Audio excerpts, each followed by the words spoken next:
మనిషి చనిపోవటానికి ఎన్నో మార్గాలున్నాయి.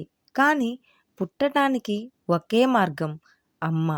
అమ్మ ప్రేమకు వెలకట్టేది ఈ సృష్టిలోనే లేదు.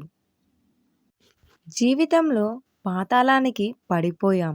ఇంకా ఏ అవకాశం లేదు అనుకున్నప్పుడు ఏదో ఒక చిన్న శక్తి మనల్ని ఎప్పుడూ కాపాడుతుంది. అది ఎవరి ప్రార్థనో లేక దీవెనో తెలీదు. కానీ ప్రతి ఒక్కరిని ఏదో ఒక సమయంలో ఆదుకుంటుంది. నీ జీవితంలో ఏదో అద్భుతం జరగలేదని బాధపడుతూ దానికోసం వేచి చూడకు. నిజానికి ఈ క్షణం నీవు జీవించి ఉండటమే మహా అద్భుతం. సమాజంలో నువ్వు మంచోడివా చెడ్డోడివా అని నిర్ణయించేది నీ ముందు 10 పైసలకి పనికిరాని ఎదవలే. ఇవ్వటానికి తేలికగా అందుకోవటానికి భారంగా ఉండేవాటినే సలహాలు అంటారు.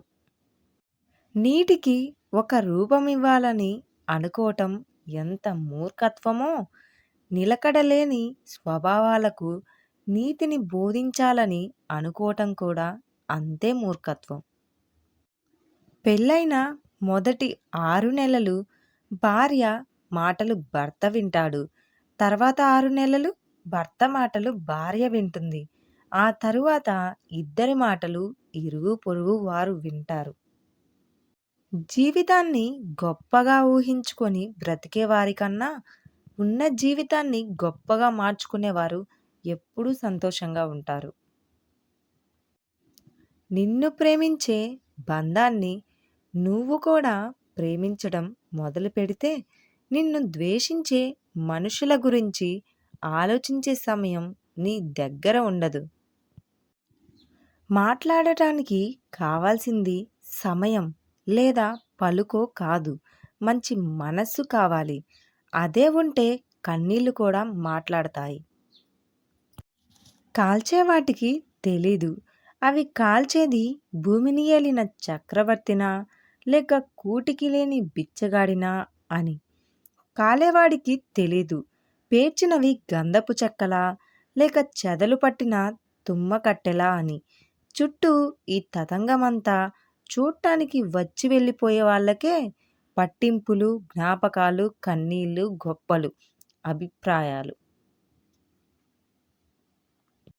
జీవితంలో ఇంత దూరం వచ్చినందుకు నీకు నువ్వు ధన్యవాదాలు చెప్పుకోవాల్సిందే. జీవితం అంత సులభం కాదు. కానీ రాబోయే రోజును ఎదుర్కోవడానికి కావలసిన బలాన్ని ప్రతిరోజు నువ్వు సంపాదిస్తూనే ఉన్నావు. ఈ సృష్టిలో మిగతా జీవుల లాంటివాడే మనిషి కూడా.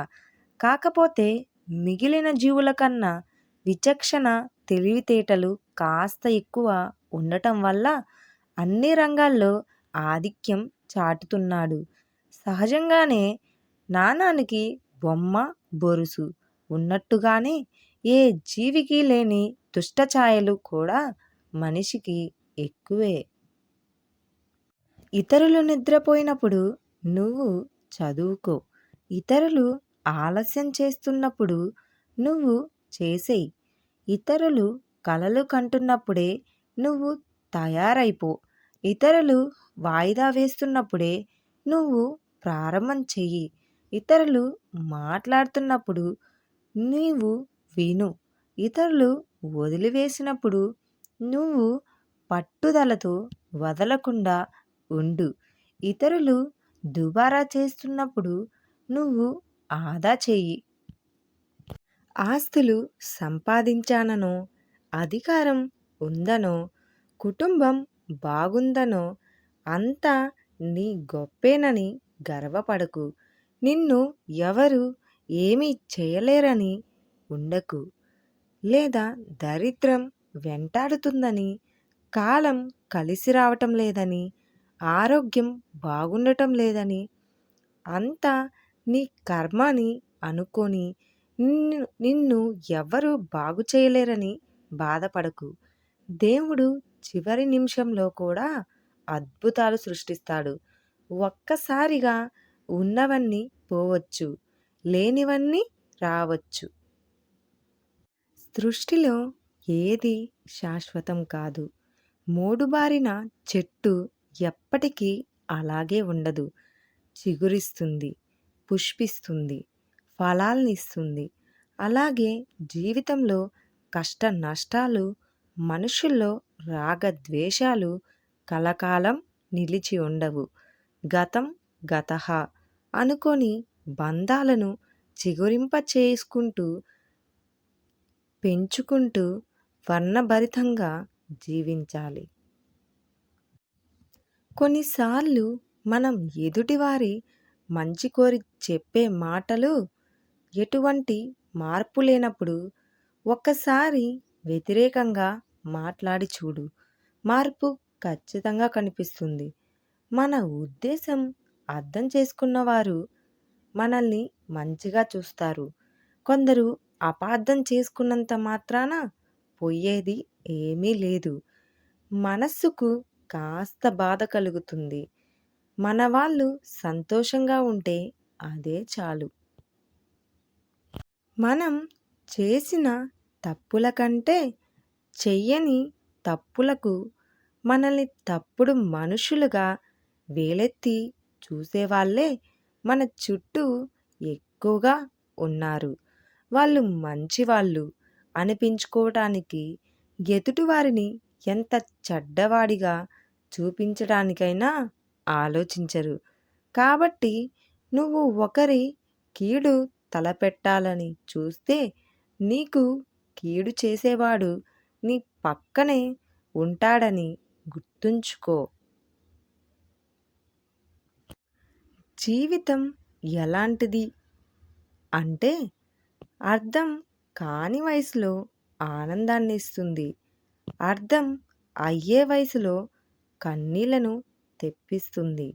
మనం జీవితంలో మనల్ని నమ్మిన వాళ్ళని ఎప్పుడూ మోసం చేయాలని చూడకూడదు. ఎందుకంటే నమ్మకం ప్రాణం లాంటిది. ఒక్కసారి పోతే మళ్ళీ తిరిగి రాదు. ఒకరిని బాధ పెట్టి మనం ఆనందించటం కాదు. జీవితం అంటే మన బాధలో ఉన్న ఇంకొకరిని సంతోష పెట్టటమే అసలైన జీవితం. తనకు కష్టం వస్తే కష్టాలు మంచి వాళ్ళకే వస్తాయంటారు తప్ప తాము ఏమైనా పాపం చేశామా అని అనుకోరు. అదే కష్టాలు ఎదుటివాడికి వస్తే చేసిన పాపాలు ఊరికే పోతాయా అని అంటారు. తమ కష్టానికి కారణాన్ని తెలుసుకుని ఎదుటివారి కష్టాలను సానుభూతితో అర్థం చేసుకునేవారే నిజమైన మనుషులు. జీవితం గమ్యం, స్వప్నం, కష్టం, శ్రమ, గెలుపు, ఓటమి అన్నీ మనవే. పడితే లేవాల్సింది మనమే. బాధ గాయాన్ని మింగాల్సింది మనమే. ధైర్యం చెప్పుకోవాల్సింది మనమే. ఇతరులు కేవలం చోద్యం చూస్తారంతే. వీలుంటే ఎగతాళి చేస్తారు. కాబట్టి ఎవర్ని పట్టించుకోకు. అన్నీ గమనిస్తూ ముందుకు సాగిపోవాలి. ప్రతి మనిషికి ఎదగాలని ఉంటుంది. కానీ ఒదిగి ఉండటం ఇష్టం ఉండదు. మనం పిండంగా ఉన్నప్పుడే దేవుడు మనకి నేర్పించాడు తల్లి గర్భంలో ఒదిగి ఉండటం. తల్లి గర్భంలో ఒదిగి ఉంటాం కాబట్టే అన్ని అపాయములతో పరిపూర్ణమైన పసిపాపలా ఎదిగి అందమైన ఈ సృష్టిలోకి వచ్చాం. అందుకే ఎదగాలి అంటే ఒదిగి ఉండటం నేర్చుకోవాలి ముందు. నిరాడంబరంగా ఉండటం అంటే అన్నిటికీ దూరంగా ఉంటూ అందరికీ నిరాశను కల్పించటం కాదు. లేనిపోని ఆశలను కల్పించ పోవటమే నిరాడంబరం.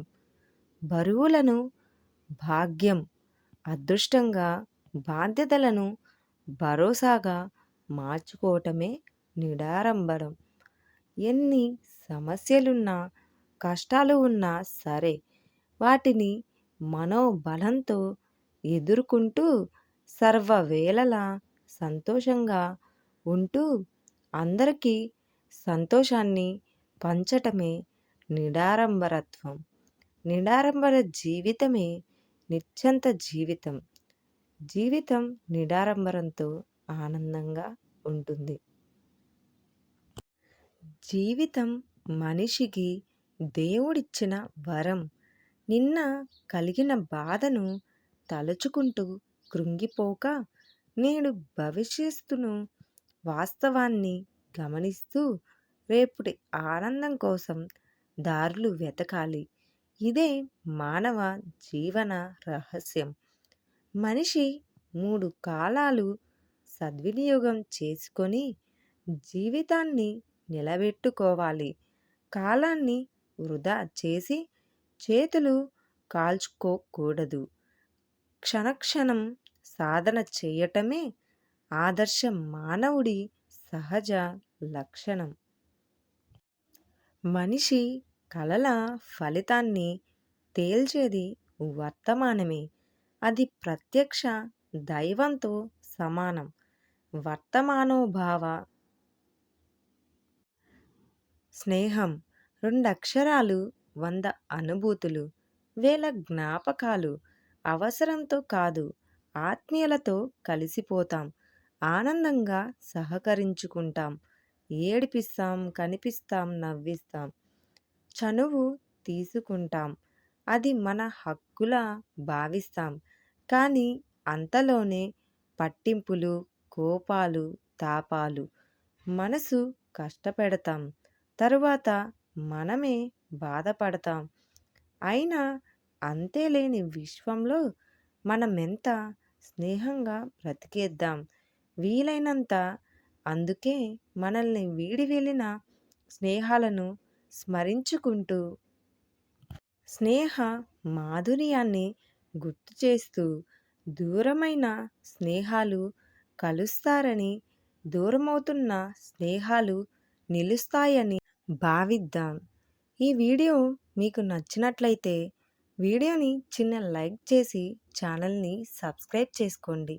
ఇలాంటి మరిన్ని ఇంట్రెస్టింగ్ కోసం బెల్ ఐకాన్ని ఆన్లో ఉంచండి. Please do subscribe my channel.